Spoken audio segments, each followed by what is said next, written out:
Mike, our special from the Big Bihar Election 2025. और आज मेरे इस शो में एक ऐसी शख्सियत मौजूद है जो बांकीपुर के जायंट किलर कहे जाते हैं। मैं बात कर रही हूँ बिहार सरकार में मंत्री नितिन नवीन जी की। तो बहुत बहुत स्वागत है न्यूज़ 1 से बातचीत करने के लिए। शुक्रिया आपका। एनडीए बनाम महागठबंधन की बड़ी तगड़ी लड़ाई देखने को मिल रही है, कितनी सीटों की उम्मीद है? देखिए, हम लोग 2010 के रिजल्ट को रिपीट करेंगे और जिस प्रकार से एनडीए नरेंद्र मोदी और नीतीश कुमार का पूरी तरह से जोड़ी बिहार के जिलों में, कस्बों में, गांव तक पहुंचा है, उन लोग को सबको मालूम है कि विकास के पर्यावची कोई हैं तो नरेंद्र मोदी नीतीश कुमार की सरकार है।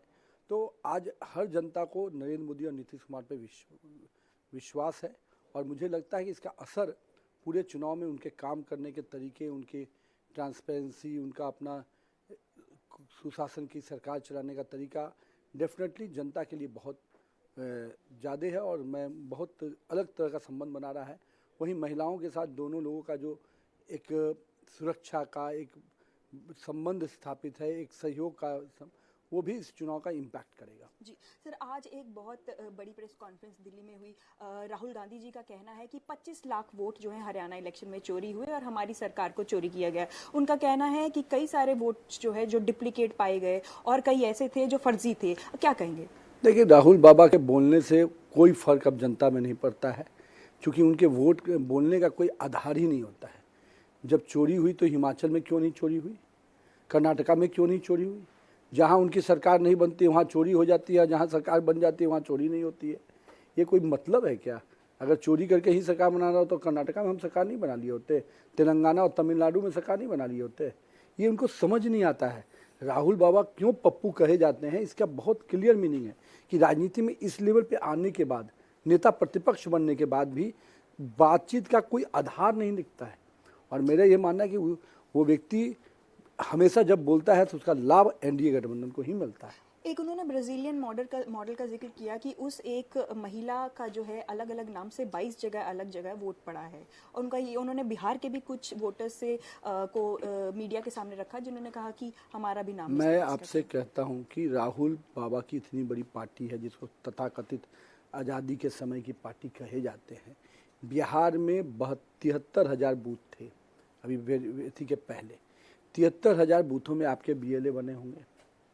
आपके किसी बीएलए ने लिखित रूप से कहीं कोई आपत्ति क्यों नहीं की? केवल मीडिया में बयानवीर बनने से कैसे चलेगा? अगर आपके पास कार्यकर्ता की कमी थी, हमसे ले लेते, हम आपको बताते कि आपका कंप्लेन पर हम लोग कर देते। लेकिन एक बार भी कांग्रेस के एक नेताओं ने कंप्लेन नहीं किया। अब दिल्ली से बैठकर पटना में प्रेस कॉन्फ्रेंस करने से क्या होगा? इलेक्शन कमीशन तो कहता है कंप्लेन करो ना, मैं उसको जवाब दूंगा। और आज के डेट में किसी व्यक्ति का एग्जाम्पल देना, ये मैं तो यही मानता हूँ कि अगर वोटर लिस्ट में करेक्शन की संभावना हर समय रहती है और अगर उस काम को करेक्शन चलता रहे तो क्या दिक्कत है? बाहर के लोग कहीं अगर जुड़ गए हैं, उसको करेक्ट मेजर्स लिए जा रहे हैं, तो दिक्कत क्या है? क्यों राहुल बाबा को बिहार और देश के लोगों पर नहीं भरोसा है? क्यों बाहर के लोगों पर ज़्यादा भरोसा हो रहा है? और वोट की चोरी के आरोप लगाते हैं। वो दिन भूलना नहीं चाहिए उनको जिस दिन बंदूक के नोक पर बैलेट लूट लिए जाते थे और कोई और नहीं, उनके शागिर्द जो बैठे हुए लालू जी और उनका परिवार और उसके शागिर्द यही थे। इसलिए बिहार की जनता भूली नहीं है कैसे बैलेट पेपर उड़ा लिए जाते थे, कैसे बैलेट लूट लिए जाते, बूथ कब्जा, ये सब शब्दे लालू जी और उनके शागिर्द कांग्रेस के समय की देन है। तो राहुल बाबा, लोकतंत्र की परिभाषा केवल आज से मत परिभाषित करो, लोकतंत्र जो आपने कारनामे किए थे उस समय से परिभाषित करो। इस चुनाव में दो बड़े डोमिनेंट नैरेटिव्स देखने को मिल रहे हैं एनडीए की तरफ से। एक है जंगल राज, दूसरा है घुसपैठिए। घुसपैठिए का जिक्र हो रहा है कि कई घुसपैठिए जो हैं जिनका वोट बन गया है, लेकिन इलेक्शन कमीशन को जब पूछा गया तो वो घुसपैठियों की संख्या नहीं बता पाए। नहीं, कैसे बताए? उन्होंने कहा कि इतना इलेक्शन कमीशन को इसका सर्टिफिकेट देने का अधिकार नहीं है। इलेक्शन कमीशन इस चीज़ का आता है कि नहीं, ये लोग हमारे वोटर लिस्ट में गलत नाम है, उसको निकाल के उन्होंने आइडेंटिफाई कर दिया। अब प्रशासन और शासन का काम है कि उनको आइडेंटिफाई करके उसको घुसपैठिया और अगर बाहर के लोग हैं तो बाहर भेजना, ये सब अलग प्रक्रिया है। इलेक्शन कमीशन ने तो अपना पूरा काम किया, उसको तो स्पष्ट रूप से भाई इनका कोई आधार, कोई ऐसा पेपर ऐसा नहीं है जिसको ये वैलिडिटी दी जाए कि ये बिहार के नागरिक हैं, देश के नागरिक हैं। जब वो नहीं है तो उनको हटाया गया। पूरे आंकड़े हैं, 0.6% में जो माइग्रेशन डेथ के बाद तीसरा आंकड़ा वही घुसपैठ का है। लेकिन उन्होंने नाम नहीं बताया इलेक्शन कमीशन ने। उसकी एक प्रक्रिया है ना मैडम, उसकी एक प्रक्रिया है। इलेक्शन कमीशन ये मेजर्स देगा कि ये है, अब उसके बाद उसको किस आधार पे बाहरी है भीतरी ये तय करेगा प्रशासन, ये वो नहीं तय कर सकते। एक बयान आया राहुल जी का जिस पर काफ़ी विवाद हो रहा है कि 10% ही पॉपुलेशन के लोग हैं जो जुडिशरी, प्राइवेट फर्म्स और अन्य जो इदारे हैं सरकारी, उनमें जो है भागीदारी रखते हैं। मतलब क्या आरक्षण के दृष्टि से? जी, 10% ही लोग ऐसे। आर्म फोर्सेस की भी उन्होंने बात की। देखिए, आर्म अब फोर्सेस तो में केवल 10% लोग। अब मैं ये कहता हूँ कि कम से कम राहुल बाबा इस देश के बारे में क्या सोचते हैं, क्या चाहते हैं। कुछ जगह तो चीज़ें अलग तरीके से रहने दो, वहाँ तो राजनीति रोटी मत सेको। क्या हमारे देश की सुरक्षा करने के लिए भी ये पद्धति अपनाए जाएंगे? जिसको क्षमता बाकी चीज़ें करने दीजिए ना। आप लोगों ने इतने चीज़ों को किया, उन लोगों को उस विधा में क्यों नहीं इन्वॉल्वमेंट? आपसी के परिवार के लोग क्यों आगे बढ़ते रहे? क्यों नहीं समाज का पिछड़ा दलित वर्ग बढ़ा आपके समय में? जब जब बात होती थी तो गांधी परिवार ही दुनिया का सबसे बड़ा मिसाल दिया जाता था। बाकी लोगों ने क्या कुर्बानी नहीं दी? बाकी लोगों के संघर्ष को आप आगे नहीं बढ़ा सकते थे? सर, नीतीश जी के स्वास्थ्य को लेकर विपक्ष लगातार जो है एक मुद्दा बना रहा है। उनका ये भी कहना है कि जो प्रेस कॉन्फ्रेंस हुई संकल्प पत्र के रिलीज के दौरान वो काफ़ी छोटी थी और नीतीश जी जल्दी निकल गए, उनको बोलने नहीं दिया, सम्मान नहीं हुआ। क्या इसमें कहेंगे? नीतीश जी भाषण दे रहे हैं जाके जिलों में, विधानसभा में, तो भाषण दे रहे तो नहीं दे पा रहे, ऐसा कहा। और दूसरी बात, अभी 2 घटना का मैं जिक्र करता हूँ। यही नीतीश कुमार जी अभी 38 जिलों का दौरा किया, करीब 400 से अधिक योजनाओं के हर जिले में 10-15 योजनाओं को आइडेंटिफाई किया। उनको जिला प्रशासन, विधायक और बाकी सब लोगों ने मिलकर वहाँ पर, जो भी आरजेडी के भी लोग थे, सब लोगों ने प्रस्ताव दिया। मैं बक्सर का प्रभारी हूँ, वहाँ पर कई आरजेडी के लोगों ने प्रस्ताव दिया। सभी योजनाओं का चयन करते हैं, चयन करके उसको कैबिनेट की सहमति बनाते हैं और फिर उसके इम्प्लीमेंटेशन तक चीज़ों को उतारते हैं।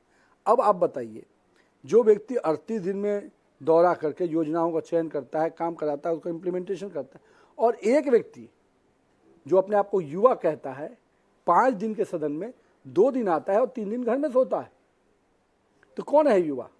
70 साल का वो व्यक्ति जो 38 दिन में 38 जिले का दौरा करता है, और वो व्यक्ति जो 5 दिन में सदन में 2 दिन ही अपने घर से निकल पाता है। इसलिए दूसरी बात, अभी तो हुआ था मौसम खराब, कई लोगों की हवाई यात्राएं कैंसिल हो गई। नीतीश कुमार 200 किलोमीटर जाकर भी सभा करते हैं। नीतीश कुमार के नेतृत्व में अगर आज विकास की बात करते हैं तो नीतीश कुमार के अनुभव का ही लाभ हम लोग को मिलता है। अब लोग ये कहें कि तेजस्वी यादव काहे का युवा? भैया, हिम्मत होनी चाहिए 18 घंटा काम करने की। कभी देखा है तेजस्वी यादव को योजनाओं की समीक्षा करते हुए किसी स्पॉट पे जाकर, जिलों में जाकर, डिपार्टमेंट में? वीर बनने से नहीं होता युवा। सर, मोकामा की जो घटना हुई उसके बाद एक विपक्ष को मौका मिल गया कि जहां एनडीए लगातार जंगल राज का मुद्दा उठा रही थी, वहीं अब मोकामा के बाद से उनका कहना है कि अगर यही मंगल राज है तो फिर जंगल राज किसे कहते हैं? बताता हूँ। जंगल राज उसको कहते हैं कि अपराधी अपराध करे और सत्ता के गलियारे में उसको बैठाकर संरक्षण मिले, जो आपके समय साहबुद्दीन, तसमुद्दीन के द्वारा और अन्य क्षत्रपों के द्वारा होता था। हमारे समय में कोई भी गलती करता है, न हम किसी को बचाते हैं न किसी को फंसाते हैं। अपना भी होगा तो उसको भी जेल जाना पड़ेगा, और अगर कोई दुश्मन भी है, अगर गलत नहीं किया है तो उसको सजा नहीं होने देगी। यही अंतर है जंगल राज के शब्दों का। प्रशांत किशोर जी ने बड़े गंभीर आरोप लगाए हैं सम्राट चौधरी जी डिप्टी सीएम है उनके ऊपर, विजय चौधरी जी और अन्य लोगों पर। क्या उन पर भी एक्शन होगा? देखिए, हम आरोप को, लोकतंत्र है, आपको जो करना है आप आरोप लगाइए, शब्दों जांच की एक प्रक्रिया है, न्यायालय में जाए, सब चीज़ करें। लेकिन इस तरह से बिना जमीन के, बिना किसी आधार के आप आरोप लगाते हैं तो निश्चित रूप से लोगों को उस पर कार्रवाई करना है। लोग अपने अपने तरीके से जो भी मानहानि का जो विषय है अपना उठाएंगे, लेकिन अगर जमीन से परे है तो जनता भी आप पर भरोसा नहीं करती है। ललन सिंह जी बहुत बड़ा चेहरा है जदयू के। आज हम उन्हें देख रहे हैं कि वो अनंत सिंह जी के लिए जाकर वोट मांग रहे हैं और कह रहे हैं कि अब हमारी जिम्मेदारी है क्योंकि अनंत जी अंदर हैं। इस पे बहुत बड़ा बवाल हो रहा है और ऐसे आरोप लग रहे हैं कि ये जो है कहीं ना कहीं स्तर भी गिराता हुआ दिखाई दे रहा है राजनीति का। देखिए, एक चीज़ समझिए, हम लोगों ने शुरू से कहा है कि अपराधियों को न हम बचाएंगे न फंसाएंगे। जो बात स्पष्ट है उसी चीज़ को लेकर अब चुनाव है, एनडीए की सीटें जितनी हैं हम उन सीटों पर भी विचार कर रहे हैं। लेकिन अगर वो व्यक्ति प्रथम दृष्टा नजर आया तो उसको जेल भी हुआ, आरोप सिद्ध हो जाएगा तो उस पर कार्रवाई भी होगी, उसमें कहीं हम बचाते हुए नजर नहीं आएंगे। जी, नीतीश जी का चेहरा लेकर हम आगे बढ़ रहे हैं। क्या ये माना जाए कि जब सीटें आएंगी और भाजपा, क्योंकि आप भी ऐसा आश्वस्त हैं और कई लोग आश्वस्त हैं एनडीए के, ज्यादा सीटें आती है तो क्या नीतीश जी रहेंगे मुख्यमंत्री? देखिए, पहले भी उदाहरण है, जब हमारे पास सीटें की संख्या अधिक भी थी तब भी हम लोगों ने नेता प्रतिपक्ष जदयू से बनाया। पिछले 2020 में भी हमको अधिक सीटें आई तो भी हमने नीतीश कुमार के नेतृत्व में ही सरकार। हमारा ट्रैक रिकॉर्ड बहुत स्पष्ट है, इसलिए किसी को भ्रम नहीं होना चाहिए। नीतीश कुमार के नेतृत्व में ही हम लोग चुनाव भी लड़ रहे हैं, सरकार भी बनाएंगे। स्पेशल स्टेटस मिलेगा बिहार को? कोई जरूरत नहीं है उसकी, उससे ज़्यादा मिला है। ये जो नैरेटिव बिल्डअप करना चाहते हैं तेजस्वी यादव, मैं तो उनको चुनौती देता हूँ, आइए डिबेट करें विशेष राज्य दर्जे में क्या लाभ है और अब तक क्या लाभ मिला। उनके समय में 10 साल मनमोहन सिंह की सरकार रही, क्यों नहीं कुछ करा लिया? वो दिन क्या सोए हुए थे क्या लालू यादव? उनके विभाग के मंत्री बन के बैठे थे। उस समय बिहार को 10 साल में क्या मिला और पिछले 10 वर्षों में नरेंद्र मोदी के समय में क्या मिला? कंपैरिजन कर लीजिए, तब पता चलेगा विशेष राज्य दर्जे से 4 गुना अधिक चीजें मिली हैं। तो ये थे नितिन नवीन जी, आश्वस्त हैं एनडीए की जीत को लेकर और कह रहे हैं कि फिलहाल बिहार को स्पेशल स्टेटस की जरूरत नहीं है क्योंकि काफी कुछ बिहार को हासिल हो चुका है एनडीए की रेजिम में। लेकिन आखिर ऊंट किस करवट बैठता है ये 14 नवंबर की डेट ही बताएगी। Keep watching news X and keep joining me at the hot mic. We are bringing you all the faces that matter in Bihar for